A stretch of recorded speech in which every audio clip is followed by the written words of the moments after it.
السلام عليكم ورحمة الله وبركاته. أهلا بكم تانية إعدادي. النهاردة هنحل مع بعض الكلاس وورك الأسبوع 11. بسم الله. Number 1. The temperature of the two tests should be dots than the temperature of the human body. طبعا درجة حرارة التست لازم تكون أقل من temperature of the human body. يبقى should be less than the temperature of the human body. يبقى number 1 هنكتب less than the temperature of the human body. قد ايه مس 2 degree Celsius below the temperature of the human body. لازم تكون أقل بحوالي درجتين، يعني درجة الحرارة توصل إلى 35 degree Celsius. رقم 2. هرمون causes the male puberty feature. يا ترى مين الهرمون المسؤول عن ظهور الساينز of puberty in males أو ظهور الصفات الثانوية على الميل؟ طبعا ده التستوستيرون. السؤال اللي بعد كده sperms are stored in.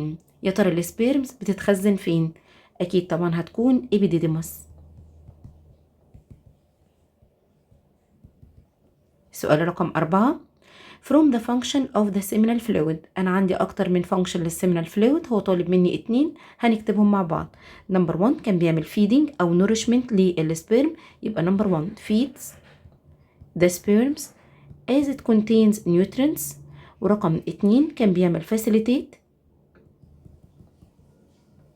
the motion of the sperm، بيسهل الحركة بتاعتها. السؤال الخامس sperms transfer to the urethra through. يا ترى السبيرمز هتتنقل لليوريثرا عن طريق مين؟ طبعا هتكون عن طريق الفاس ديفرنس. السؤال اللي بعد كده put right or wrong. men can reproduce asexually.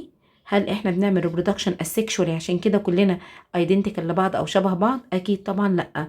men reproduce بدل كلمة asexually هتبقى sexually. السؤال التاني the seminal fluid feeds the sperm and facilitate its motion. كنا لسه قايلينها في رقم 4، اكيد طبعا الاجابة هتكون صح. السؤال رقم 3 the two tests exist inside the body. هل هم موجودين داخل الجسم؟ لا طبعا دول موجودين outside the body in the scrotal sac أو the scrotum. نكمل البارت الخاص بالهومورك. sperms are stored in. طبعا السبيرم بيحصل لها storing في الابيديديمس، يبقى أنا هختار the epididymis. سؤال رقم 2 the male puberty features are related to dots hormone.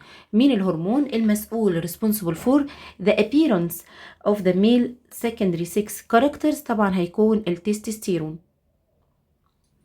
the temperature of the two tests must be. احنا لسه قايلين لازم تكون التمبريتشر 2 degree below the normal temperature of the body، لازم تكون أقل بدرجتين، يبقى أنا 37 يبقى لما أقل هكون 35. السؤال اللي بعده dots transfer the sperm to the urethra. دي واحدة من الفانكشنز بتاعة الفاز ديفرنس.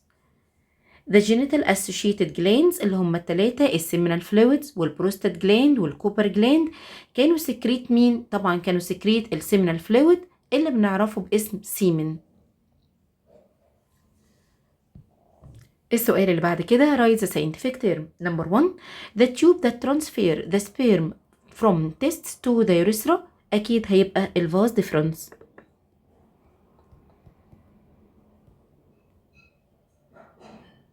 السؤال التاني ميل هرمون secreted by the tests. يا ترى الميل هرمون اسمه ايه؟ اسمه التستوستيرون. A sac in which the tests are kept in lower temperature than the abdominal cavity. يا ترى اسم الساك ايه اللي كانت بتعمل regulation وكيبنج للتستس 2 degree below the normal body temperature؟ طبعا دي اسمها السكروتوم او the scrotal sac.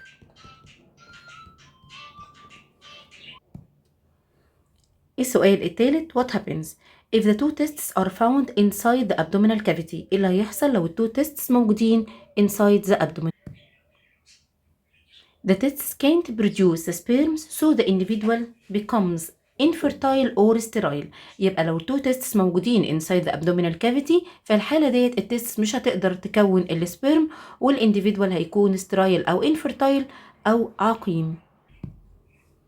What happens number 2 decreasing the number of the sperms. طبعا لو قل عدد السبيرم the person becomes infertile or sterile، برضه هيكون عقيم وما عندوش الابيليتي ان هو يجيب new individuals. Number 3 the seminal fluid is not alkaline. الإجابة هتكون no neutralization for the acidity of the urethra and the sperms will die. 4 the two vas deferens were cut. الإجابة the sperms can't transfer from the two testes to the urinary genital duct أو الurethra and the individual becomes infertile or sterile.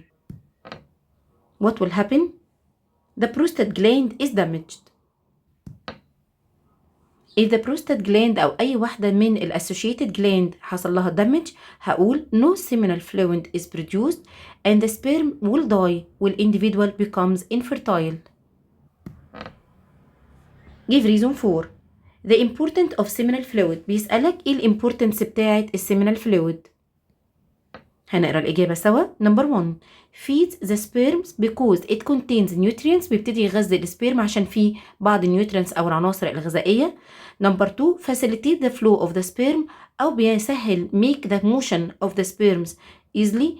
رقم 3 neutralize the acidity of the urethra so the sperms don't die during passage inside the urethra.